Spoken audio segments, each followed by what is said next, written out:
when did you actually, 270 pounds, you're just like a complete monster. You're like literally 14, 15 years old. My sister won Miss Washington. She also took 4th at the North Americans. My brother, and she won the powerlifting, Washington State powerlifting. My other sister won the Washington State karate.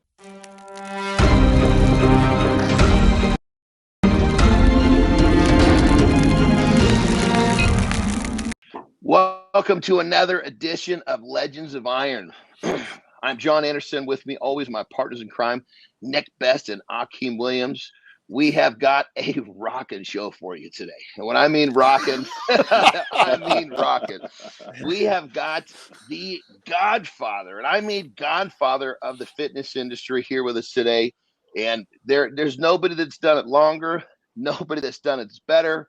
We're talking over 50 covers of mainstream publication magazines, TV shows, movies. Looks like a Greek god and strong as one too. Michael Hurd, my brother, welcome to the show. Who the heck are you talking about? I think that was the nicest way somebody can call me really old. That was really nice, man. I love that. Oh no, we're all getting up there. You have taken and putting a serious whooping on Father Time. There's no question about that, But I'll tell you what I really want to hear out of the gate is take us back to that basement where you got all your siblings. I believe you're a total of 8 of you guys, and you guys are 10. Oh my God, forgive me. Wow. 10 of you guys. And you're down in the basement lifting weights, and it's time to go to bed because one of your parents turns the lights off in the basement. Talk us through some of those times. I mean, that is just I can't wait to hear some of this. Yeah, it was exactly like you said. I was bred for this. Our family was bred for this. My dad was a football player, bodybuilder. Mom was a martial artist, and my dad set up the downstairs of the house with tons and tons of weights, and then he made us all bunk beds, the boys. And then my sisters, all 5 of my sisters lived upstairs. But I was the youngest boy, and it was, you guys know, this kind of rivalry you have with siblings. And so I was the youngest, and if one of them was lifting, that means I have to lift. And if the other one goes, that means I got to continue to lift. And so we were doing these 4 or 5 hour workouts, just continuously working through whatever we saw in the magazines. And I would just never stop. And it's exactly like you said. So my parents were great about it. My dad, for a living, was a school teacher. And so they're very disciplined, both educated people. And they said, which I love, they said, listen, there's 10 of you. So we can't just kind of baby you. You kind of have to grow up. And so that old school mentality is that, we all had paper routes by 8, 9 years old. If they said lights out, it's lights out in a perfect world. But they had the power surge in their room, So they said lights out, no lights out. We keep training. My dad just click, house power's gone. It's next time. So, and they just said, it's just grow up. You got to help out. You got to be smart about this stuff. There's 10 of us. Be smart. Train, enjoy, but school is everything. And that's cool. I started lifting at 8 and 9. At 9, I remember the time my dad says, hey, if you're going to do this, you need to eat to do this. And so at 9 years old, I started a nutrition, and I've done it my whole life. And I'm this guy that can't comprehend not eating a meal every 3 hours. I can't comprehend. I don't know what that world is like. And I don't know what it's like not to work out. Do your brothers, I mean, do they all look like they were, because I say as a compliment, you look like you're a test tube, baby. You were like literally formulated in a laboratory. Are they the same way? My sister won Miss Washington. She also took 4th at the North Americans. My brother, and she won the powerlifting, Washington State powerlifting. My other sister won the Washington State karate championship black belt. My brothers all competed in bodybuilding and powerlifting and martial arts. I mean, and it was a rowdy house. Rowdy. That's what I wanted to ask him. I was going to ask him if any of his sisters lifted also, because growing up I got around all your brothers and everybody's lifting, I was just curious to see if any of your sisters got into it also. And I think because my sisters did it was heightened on I had to do it.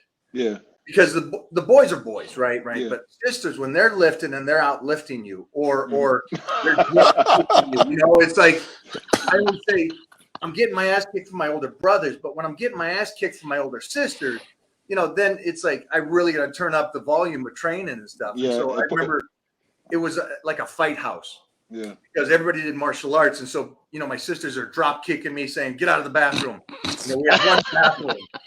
So and they're all badass, so you had to listen. Yeah. It's funny. They were so badass. My mom said, she goes, "You boys are so sensitive. It's like the girls are the boys and the boys are the girls in this house. You guys got to toughen up." And I'm like, that was the house. That's what I grew up in. And you're right. It's honestly like I was created for this lifestyle. Wow. And straight up, man, it was like you were created in a test tube, and I say that as pure compliment. It's you, and because really, what happened from the time you were, so this is kind of as you're in the house and kind of growing up, but it wasn't before you were 17. You fill me in here, but you were 270 pounds, shortly after you could drive, I believe, correct? Yeah, it was 15. So 15, before you could drive. You guys will know these names. Jeez. You guys will know these names. So you're as big as that little fish tank that they put you in, right? Mm-hmm. The guy at the 24-hour fitness, if he does 315, that's the strong guy. Yeah. So imagine an ignorant kid that loves this sport that I get to team up with Jeff Magruder, Doyle Kennedy, Doug Furness, as a teenager. Oh man!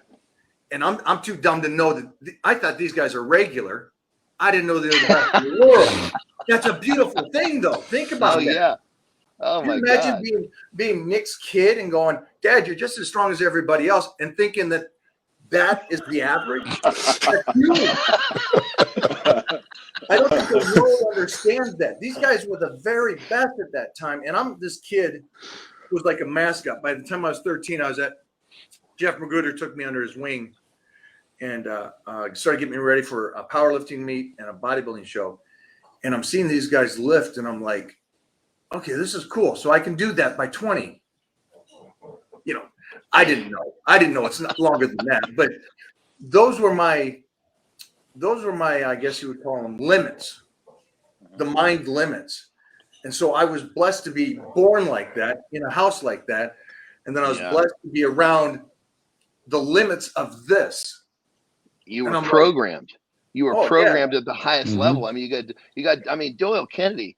I can remember looking at this guy as a kid going, I can only dream about being as strong as this guy. And you're training with him, Doug Furness's legs and how he squat.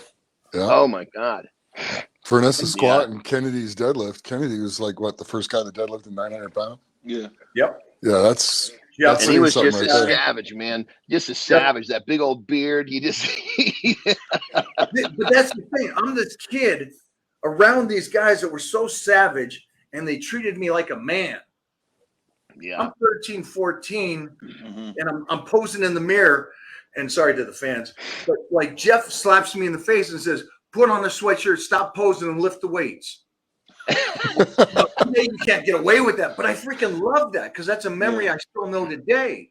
Yeah. So, that's that old school mentality right there. You can't show it off until you built it. Yeah, that's it. That's it. So when did you actually, 270 pounds, you're just like a complete monster. You're like literally 14, 15 years old. Before I hit that 270, I was 14, I competed, and this is pre-puberty. And so I walked on stage. I walk on stage at 176 pounds ripped, and I beat 19 other teenagers that were all 19 years old. And I come off there, and I'm like, wow, I'm 14. And I just beat this whole guy's going into college. And I'm like, this is kind of cool. And then I went through puberty, and it was good night. Oh, that was lit. You weren't kidding. When you said before puberty, you weren't kidding. That was literally before puberty. Oh my God. Because I went from that height in 170 to, in a year and a half, to the most 275 pounds. Wow. By 15. Jeez. Wow. And you've been 275 plus your whole life. My whole life. Wow. I'm Except 280. when, The same except when size you've I dieted was at down. 15. And that's the thing, people that, everybody in the world has seen you in magazines and TV shows and movies, but what they don't understand is that you've been this creature since you were a teenager. I mean, I don't think that there's anybody else on the planet that we could try to think of that was that developed that early on and then also maintained it as long as you have. So it's really hard for people to comprehend, Yeah, and I love that you guys have known me for a long time. Nick and I have known each other because we did battle back in the early 90s. And so 93. Cool. We were putting this, my team was putting this whole book together for my vitamin line, and we were going back to everything in print. So it shows me at 9 years old in the newspaper because I was winning races running half marathons. Jesus Christ. At 12 and 13. What haven't you done, brother? Can you name one thing? That's totally awesome, man. I mean, winning running races, winning lifting contests, winning bodybuilding shows, all before puberty. All before puberty. But I think it's just that foundation. I think I got lucky enough. Here it is. I think I got lucky enough that I was sheltered from the naysayers or what was possible, and I couldn't read for the life of me. And so I even pushed farther away from that aspect and go deeper into this side because I've lived my whole life scared that I don't want to give up this lifestyle because I don't want to have to work a 9 to 5. Amen. Yeah. Yeah. Yeah. So I think because I was lucky enough to have the parents I did, the siblings I did, Jeff Magruder right there, and not listening to the world saying you can't do that. You can't be on covers of magazines when you're 170. Well, but I think it's just those kind of blessings that old school mentality believes a dream is a dream. And I know no different. Yeah. When we were bullshitting about having you coming on, Nick was like, he's the last guy that beat me in California in powerlifting. Nobody believes that. Boy, did I tell you what, it made a massive difference on me because I was like, that ain't happening again. And I put the hammer down. As hard as I was training, I trained harder. You came back. Let me clarify this. I may have beat him at that, right? And I'm the last human alive that ever did that. I couldn't have done it from that day forward ever again. Because this man, he came back a year later, and I mean, he was just like, but we've been friends ever since. Yeah. Why can't you be friends and want to fight at the same time like that? True. You can. You can. We can. Why a lot of people can't do it. Why? Yeah. Very true. I mean, your friends are the ones that are going to push you the furthest. Yeah. Exactly. I don't understand that because that's the truth, man. I couldn't have beat him if it wasn't that day and the stars shined on me that day, which is cool. But it was also cool to see him continue on and have that fire. I'm like, oh shit, I need to up mine. I got lucky that day. I got to keep going. like. Thank you. It's very kind.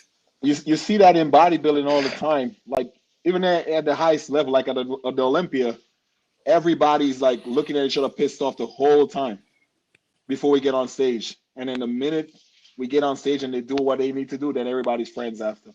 But you would never see that, that whole camaraderie of just being cool with each other and, just taking it as a competition, but still remain friends. It's a little bit very interesting, It's not it's being a professional. It's being professional, It's time to get it on. Everybody, listen, we're not friends till it's over, Yeah. And then the mutual respect stays no matter what, Yeah, absolutely. Because you're both working hard. You're both doing everything you can. I mean, it's why be enemies over that when you can still push each other and help each other at the same time, and you both will achieve levels you never would have got to. Nick, let me ask you this then, because if everybody's listening today, tell me that we're wrong here. You and me competed competed against each other. Mhm. I beat you that last time. Yep.